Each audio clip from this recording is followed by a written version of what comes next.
Hi friends, ನಮಸ್ತೆ. ರಾಣಿ ಇಂದಿನ ಸಂಚಿಕೆಯಲ್ಲಿ ಏನಾಗುತ್ತೆ ಅಂತ ನೋಡೋಣ ಬನ್ನಿ.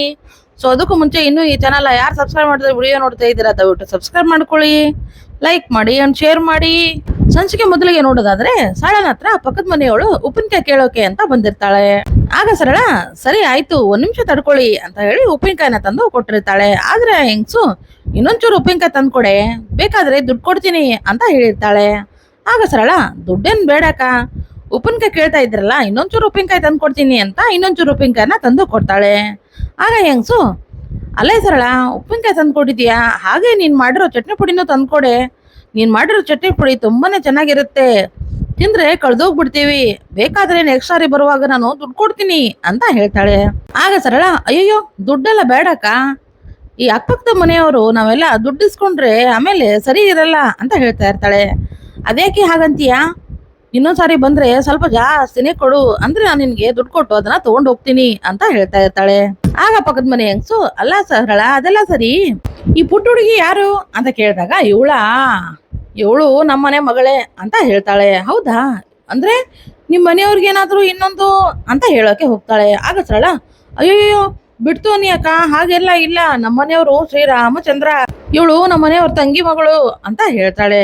ಆಗ ಹೆಂಗ್ಸು ಓ ಅವಳಾ, ಅದೇ ಓಡೋದ್ಲಲ್ಲ ನಿನ್ ನಾದ್ನಿ, ಅವಳ ಮಗಳ ಅಂತ ಕೇಳಿದಾಗ ಹೌದು, ಅವಳು ಓಡೋದ್ಲು, ಇವಳು ಓಡೋಡಿ ಇಲ್ಲಿಗೆ ಬಂದಿದ್ದಾಳೆ ಅಷ್ಟೇ, ನಮ್ ಪ್ರಾಣ ತಿನ್ನಕ್ಕೆ ಅಂತ ಬೈತಾ ಇರ್ತಾಳೆ. ಆಗ ಪಕ್ಕದ ಮನೆಯವಳು ಹೌದಾ, ಒಳ್ಳೇದಾಯ್ತು ಬಿಡು, ನಿನಗೂ ಮನೆ ಕೆಲ್ಸಕ್ಕೆ ಒಂದ್ ಆಳ್ ಸಿಕ್ಕಾಗಾಯ್ತು ಬಿಡು ಅಂತ ಹೇಳ್ತಾಳೆ. ಆಗ ರಾಣಿಗೆ ಸಿಟ್ಟು ಬಂದು ಏನಂಟಿ ನೀವು ಹೀಗೆ ಹೇಳ್ತೀರಾ, ಅಂದ್ರೆ ನಮ್ಮನೆ ನಾನು ಕೆಲಸ ಮಾಡಿದ್ರೆ ಆಳ, ನಾನೇನು ಆಳಲ್ಲ, ಈ ಮನೆ ನಮ್ದು, ಹಾಗಿದ್ಮೇಲೆ ನಾವು ನಮ್ಮ ಮನೇಲಿ ಕೆಲಸ ಮಾಡಿದ್ರೆ ಆಳ ಹೇಗಾಗ್ತೀವಿ, ಅಂದ್ರೆ ನೀವು ನಿಮ್ಮ ಮನೇಲಿ ಕೆಲಸ ಮಾಡ್ತೀರಾ ತಾನೇ, ಅಂದ್ರೆ ನೀವು ನಿಮ್ಮ ಮನೇಲಿ ಆಳೆನಾ ಅಂತ ರಾಣಿ ಕೇಳ್ತಾಳೆ.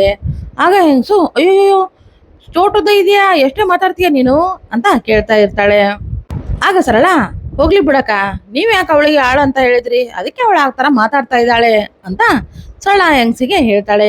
ಆಗ ಹೆಂಗ್ಸು ಸರಿನಮ್ಮ, ಏನೋ ಒಂದು ಸರಿ, ನೆಕ್ಸ್ಟ್ ಸಾರಿ ಬರುವಾಗ ಸ್ವಲ್ಪ ಜಾಸ್ತಿನೇ ಉಪ್ಪಿನಕಾಯಿ ಕೊಡು ಅಂತ ಹೇಳಿ ಅಲ್ಲಿಂದ ಹೊರಟೋಗ್ತಾಳೆ. ಆಗ ಅತ್ತೆ ಮಾತಾಡಿ ಒಳಗಡೆ ಬರ್ತಾ ಇರ್ತಾಳೆ. ಆಗ ರಾಣಿ ಅತ್ತೆ ಹಿಂದೆ ಬಂದು ಅತ್ತೆ ಅತ್ತೆ ಅವ್ರು ನನಗೆ ಮನೆ ಕೆಲ್ಸದವಳು ಅಂದಿದ್ದಕ್ಕೆ ನೀವು ಬೇಜಾರ್ ಮಾಡ್ಕೊಂಡ್ರಾ ಅಂತ ಹೇಳ್ತಾ ಇರ್ತಾಳೆ. ಆಗ ಸರಳ ಏನು ಇಲ್ಲ, ನಾನೇಕೆ ಬೇಜಾರ್ ಮಾಡ್ಕೊಲಿ ಅಂತ ಕೇಳ್ತಾ ಇರ್ತಾಳೆ. ಅಲ್ಲ ಅತ್ತೆ, ಅವ್ರು ಉಪ್ಪಿನಕಾಯಿಗೆ ದುಡ್ಡು ಕೊಡ್ತೀನಿ ಕೊಡ್ತೀನಿ ಅಂದ್ರೆ ನೀವ್ ಯಾಕೆ ಬೇಡ ಅಂದ್ರಿ, ದುಡ್ಡು ಇಸ್ಕೊಂಡಿದ್ರೆ ಚೆನ್ನಾಗಿರ್ತಿತ್ತು ಅಂತ ರಾಣಿ ಹೇಳ್ತಾಳೆ. ಆಗ ಸರಳ ಅಯ್ಯಯ್ಯೋ ನಿನ್ ಮಾತು ಕೇಳಿ ನಾನೇನಾದ್ರು ದುಡ್ಡು ಇಸ್ಕೊಂಡ್ರೆ ಮುಗೀತು ಕತೆ, ಅಕ್ಕಪಕ್ಕದ ಮನೆಯವ್ರ ಹತ್ರ ಮುಖ ಕೆಡ್ಸ್ಕೋಬೇಕು ನಾನು ಅಂತ ಹೇಳ್ತಾಳೆ.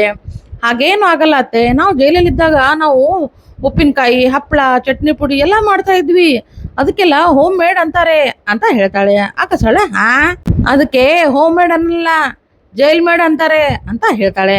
ಆಗ ರಾಣಿ ಹಾಗಲ್ಲ ಅತ್ತೆ, ನನ್ನ ಮಾತನ್ನ ಸ್ವಲ್ಪ ಅರ್ಥ ಮಾಡ್ಕೊಳ್ಳಿ, ನಾವೆಲ್ಲ ಜೈಲಲ್ಲಿದ್ದಾಗ ಚಟ್ನಿ ಪುಡಿ, ಉಪ್ಪಿನಕಾಯಿ ಎಲ್ಲ ಮಾರಾಟ ಮಾಡ್ತಿದ್ವಿ, ನಾನು ಪಾಕಿಂಗ್ ಮಾಡೋಕೆ ಸಹಾಯ ಮಾಡ್ತಿದ್ದೆ ಗೊತ್ತಾ, ಅದರಿಂದ ತುಂಬಾನೇ ದುಡ್ಡು ಬರ್ತಾ ಇತ್ತು ಅಂತ ಹೇಳ್ತಾಳೆ.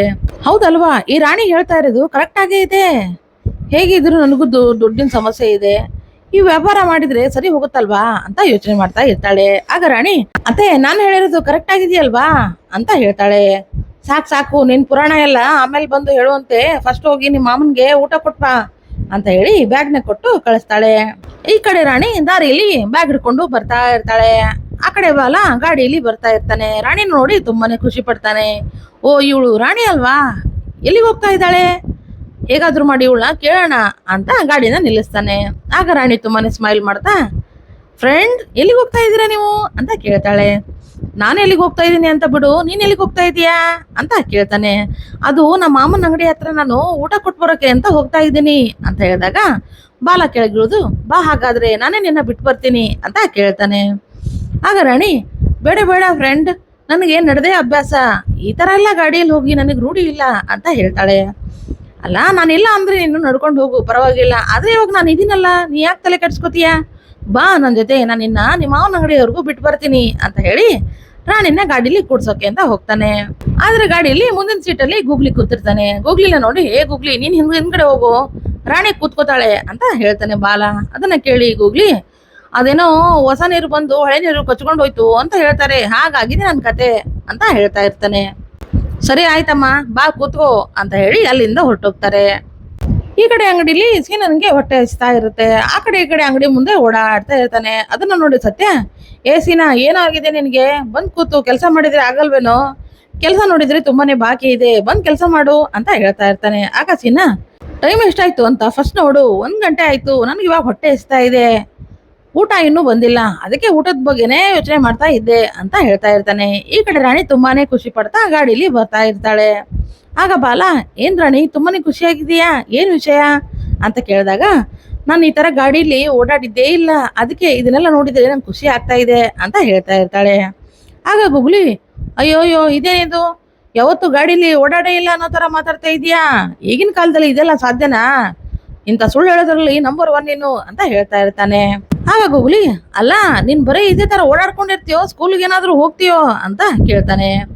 ಆಗ ರಾಣಿ ಪಾಪ ಏನು ಮಾತಾಡದೆ ಸುಮ್ಮನೆ ಕೂತಿರ್ತಾಳೆ. ಆಗ ಬಾಲ, ಹೌದು ನೀನ್ ಸ್ಕೂಲ್ಗೆ ಹೋಗಲ್ವಾ ಅಂತ ಕೇಳಿದಾಗ, ಅಯ್ಯೋ ಗೊತ್ತಾಗಲ್ವಾ, ಇವಳು ಸೈಲೆಂಟ್ ಆಗಿರೋದು ನೋಡಿದ್ರೆ ಗೊತ್ತಾಗತ್ತೆ, ಇವಳು ಶಾಲಿ ಕಳ್ಳಿ ಅಂತ ಗೂಗ್ಲಿ ತಮಾಷೆ ಮಾಡ್ತಾನೆ. ಆಗ ರಾಣಿ, ಅಯ್ಯಯ್ಯೋ ನಾನು ಶಾಲಿ ಕಳ್ಳಿ ಅಲ್ಲ, ಅಡ್ಮಿಷನ್ ಮಾಡಿಸೇ ಇಲ್ಲ ನಾನು ಇನ್ನೂ, ಮಾಮ ಹೇಳಿದ್ದಾರೆ ಅಡ್ಮಿಷನ್ ಮಾಡಿಸ್ತೀನಿ ಅಂತ ಹೇಳ್ತಾ ಇರ್ತಾಳೆ. ಅದೇ ಟೈಮಿಗೆ ಒಬ್ಬ ವ್ಯಕ್ತಿ ಬಂದು, ಅಯ್ಯೋ ಬಾಲಣ್ಣ ಸ್ವಲ್ಪ ನಿನ್ನಿಂದ ಸಹಾಯ ಆಗ್ಬೇಕಿತ್ತು, ನನ್ನ ಮಗನ್ನ ಹೇಗಾದ್ರೂ ಮಾಡಿ ಹುಡುಕೊಡಿ ಅಂತ ಕೈ ಮುಗಿದು ಕೇಳ್ಕೊತಾ ಇರ್ತಾನೆ. ಆಗ ಬಾಲ, ಅಲ್ಲ ಪೊಲೀಸ್ ಸ್ಟೇಷನ್ಗೆ ಹೋಗಿ ಕಂಪ್ಲೇಂಟ್ ಕೊಟ್ರೆ ಆಯ್ತಲ್ಲ ಅಂತ ಹೇಳಿದಾಗ, ಹೋಗಿದ್ದೆ ಅಣ್ಣ, ಆದ್ರೆ ಏನು ಪ್ರಯೋಜನ ಆಗಿಲ್ಲ, ಪೊಲೀಸವರು ಇನ್ನೂ ಏನು ಹುಡುಕಿಲ್ಲ, ಅದಕ್ಕೆ ನಿನ್ನೆ ಹುಡುಕ್ತಾ ಇದ್ದೆ. ಈ ಊರಲ್ಲಿ ಯಾರಾದ್ರೂ ಕಳೆದೋದ್ರೆ ಹುಡುಕೊಡೋದು, ಯಾರಿಗಾದ್ರೂ ತೊಂದರೆ ಆದ್ರೆ ಹೆಲ್ಪ್ ಮಾಡೋದು ನೀನೇ ಅಲ್ವಾ, ಅದಕ್ಕೆ ನಿನ್ ಬಗ್ಗೆನೇ ಯೋಚನೆ ಮಾಡ್ತಾ ಇದ್ದೆ, ದೇವ್ರ ತರ ಬಂದು ನನ್ನ ಎದುರಿಗೆ ನಿಂತಿದ್ಯಾ ನೀನು, ಹೇಗಾದ್ರೂ ಮಾಡಿ ಸಹಾಯ ಮಾಡೋಣ ಅಂತ ಕೇಳ್ತಾ ಇರ್ತಾನೆ. ಈ ಕಡೆ ಸತ್ಯ ತುಂಬಾನೇ ಬೇಜಾರು ಮಾಡ್ಕೊಂಡು ತಂಗಿ ಬಗ್ಗೆ ಶಿನಾನ ಹತ್ರ ಮಾತಾಡ್ತಾ ಇರ್ತಾನೆ. ಅಲ್ಲೋ ಶಿನಾ, ನನ್ನ ತಂಗಿ ತುಂಬಾನೇ ಒಳ್ಳೆಯವಳು, ಅವಳಿಗೆ ಏನಾಯ್ತು ಏನೋ ಅಂತ ಗೊತ್ತೇ ಇಲ್ಲ, ಅವಳು ಮೋಸ್ಟ್ಲಿ ಅನ್ಸಿರ್ಬೋದು ಅವಳ ಅಣ್ಣ ಅವಳ ಪ್ರೀತಿಗೆ ಹೆಲ್ಪ್ ಮಾಡಲ್ಲ ಅಂತ, ಅದಕ್ಕೆ ಅವಳು ಆ ತರ ಓಡೋಗಿ ಮದ್ವೆ ಆಗಿ ಬಂದ್ಲು. ಅವಳ ಜೀವನದಲ್ಲಿ ಏನಾಗಿದೆಯೋ ಏನೋ ಗೊತ್ತೇ ಇಲ್ಲ, ಅದನ್ನ ಕೇಳೋಕೆ ಅಂತ ಜೈಲ್ ಹತ್ರ ಹೋಗ್ತೀನಿ, ಆದ್ರೆ ಅವಳು ಸಿಗ್ತಾನೆ ಇಲ್ಲ. ಅವಳು ಸತ್ತಿದ್ದಾಳೆ ಅಂತ ಸುಳ್ಳು ಹೇಳ್ದ ಆಕೆ ಗಂಡ, ಯಾಕೆ ಸುಳ್ಳು ಹೇಳ್ದ ಅಂತ ಕೇಳೋಕೆ ಅಂತ ಅವ್ನ್ ಬೆನ್ನತ್ಕೊಂಡು ಹೋಗ್ತೀನಿ ಕಣೋ, ಆದ್ರೆ ಅವ್ನ್ ನನ್ ಕೈಗೆ ಸಿಗ್ತಾ ಇಲ್ಲ, ನನಗೊಂದು ತಲೆ ಕೆಟ್ಟೋಗಿದೆ, ನನ್ ತಂಗಿಗೆ ಒಳ್ಳೆ ಜೀವನ ಕೊಡೋಕಾಗಿಲ್ಲ, ಅಂದ್ಮೇಲೆ ನಮ್ ತಂಗಿ ಮಗಳನ್ನಾದ್ರೂ ನಾನು ಚೆನ್ನಾಗಿ ನೋಡ್ಕೋಬೇಕು ಅಂತ ಆಸೆ ಪಡ್ತಾ ಇದ್ದೀನಿ, ಆದ್ರೆ ಏನೋ ಮಾಡೋದು, ಪಾಪ ಅವಳನ್ನ ಸ್ಕೂಲಿಗೆ ಕಳ್ಸೋಕು ಆಗ್ಲಿಲ್ಲ, ಇವತ್ತು TC ಬೇರೆ ಸುಟ್ಟೋಯ್ತು, ನನಗಂತೂ ತುಂಬಾನೇ ಬೇಜಾರ ಆಗ್ತಾ ಇದೆ ಅಂತ ಚಿಂತೆ ಮಾಡ್ತಾ ಇರ್ತಾನೆ. ಸೊ ಇಲ್ಲಿಗೆ ಈ ಸಂಚಿಕೆ ಎಂಡ್ ಆಗುತ್ತೆ. ಈ ಸಂಚಿಕೆ ನಿಮ್ಗೆ ಇಷ್ಟ ಆದ್ರೆ ಖಂಡಿತ ಲೈಕ್ ಮಾಡಿ, ಶೇರ್ ಮಾಡಿ ಅಂಡ್ ಸಬ್ಸ್ಕ್ರೈಬ್ ಮಾಡಿ. ಸೊ ನೆಕ್ಸ್ಟ್ ವಿಡಿಯೋದೊಳಗೆ ಸಿಗೋಣ. ಸೊ ಅಲ್ಲಿವರೆಗೂ Tata, bye bye and take care.